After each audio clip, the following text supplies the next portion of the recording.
चिराग पासवान ने कह लीजिए कि तेजस्वी यादव का जख्म जो है वो एक बार फिर से हरा कर दिया है। नीतीश कुमार का भी जख्म हरा कर दिया है। अब कौन सा जख्म? तो नागालैंड विधानसभा का चुनाव याद कीजिए। नागालैंड के विधानसभा के चुनाव में तेजस्वी यादव की पार्टी भी चुनाव लड़ती है, नीतीश कुमार की पार्टी भी चुनाव लड़ती है। दोनों पार्टियों की हाल एकदम बेहाल हो जाती है। दोनों पार्टियां वहां पर कुछ हासिल नहीं कर पाती, लेकिन चिराग पासवान की पार्टी लगभग 9% वोट हासिल करती है, 2 विधानसभा सीटों पर जीत दर्ज कर लेती है। और अब जख्म हरा कैसे हुआ है? तो चिराग पासवान की पार्टी को नागालैंड में राज्य की पार्टी का दर्जा मिल गया है। मतलब कि राज्य स्तर की पार्टी का दर्जा चिराग की पार्टी को नागालैंड में मिला। और नागालैंड में चिराग पासवान की पार्टी मात्र चुनाव के कुछ दिन पहले ही अस्तित्व में आई।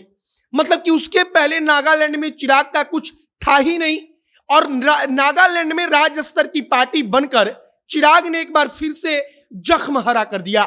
क्योंकि तेजस्वी यादव और नीतीश कुमार दोनों लोग भी नागालैंड में गए थे इसी काम के लिए कि हम वहां पर 6% से ज्यादा वोट हासिल करेंगे, और 6% से ज्यादा वोट हासिल करेंगे तो हम धीरे धीरे राष्ट्रीय स्तर की पार्टी बनने की श्रृंखला में आगे बढ़ेंगे।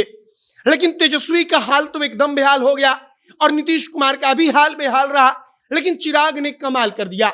आगे नागालैंड में चिराग पासवान की पार्टी को जो राज्य स्तर की पार्टी का दर्जा मिला है, इस पर बातचीत करेंगे और बताएंगे कि चिराग पासवान नागालैंड में कैसे कमाल कर गए। बाकी नमस्कार, मेरा नाम है मोहित कुमार सिंह और आप जनता जंक्शन देख रहे हैं। कल चुनाव आयोग की तरफ से, निर्वाचन आयोग की तरफ से एक जानकारी दी गई। जानकारी में कई सारी पार्टियों से उनका दर्जा छीन लिया गया। दर्जा का मतलब कि किसी को राष्ट्रीय स्तर का पार्टी का दर्जा हासिल था, किसी को राज्य स्तर की पार्टी का दर्जा हासिल था, तो वो पार्टियां अब उस चीज पर खरी नहीं उतर पा रही थी।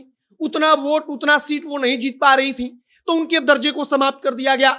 इसके अलावा जो निर्वाचन आयोग है उसने उन पार्टियों को दर्जा दिया जो पार्टियां बेहतर कर रही हैं, जिसमें अगर अरविंद केजरीवाल की पार्टी की बात की जाए तो उनको राष्ट्रीय स्तर की पार्टी घोषित किया गया, उनको राष्ट्रीय स्तर की पार्टी के रूप में मान्यता मिल गई।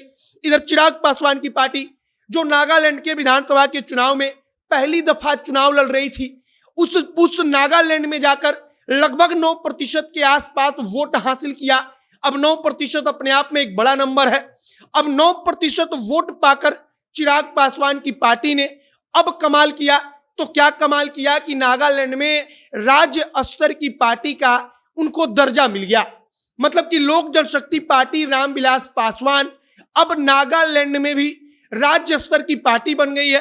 बिहार में तो पहले से ही चिराग पासवान की पार्टी राज्य स्तर की पार्टी थी, और इसी बात को कहा जा रहा है कि तेजस्वी यादव और नीतीश कुमार भी तो वहां पर कुछ ऐसा ही मत प्रतिशत हासिल करने गए थे, लेकिन दोनों ने वो सफलता हासिल नहीं कर पाई। और चिराग पासवान ने वहां पर जो जख्म दिया, अब राज्य स्तर की पार्टी का दर्जा जब मिला तो निश्चित रूप से विशेष तौर पर राष्ट्रीय जनता दल के लिए उनका जख्म फिर से हरा हो गया होगा, क्योंकि उनको नागालैंड में कुछ हासिल नहीं हुआ, उनको कुछ मिला ही नहीं। और चिराग पासवान की पार्टी वहां पर पहली दफा चुनाव लड़ती है।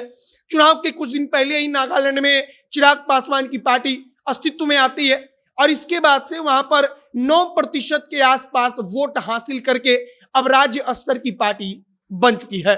फिलहाल चिराग पासवान की पार्टी के लिए खुशखबरी है कि अब बिहार के बाद नागालैंड में उनको मान्यता मिल गया है। अब चिराग पासवान की कोशिश होगी कि ऐसे ही किसी अन्य राज्य में मान्यता प्राप्त किया जाए, और इसके बाद से जैसी हर पार्टियां लड़ रही हैं क्षेत्रीय दल की, हम भी राष्ट्रीय स्तर की पार्टी का मान्यता प्राप्त कर लें। चिराग पासवान भी इस रेस में अब आगे बढ़ेंगे।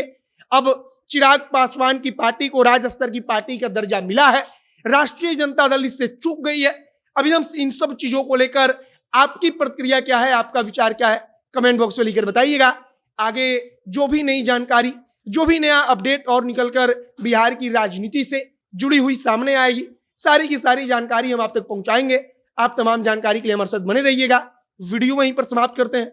कैमरे से विशाल खड़े हैं और मैं मोहित कुमार सिंह। बहुत बहुत धन्यवाद।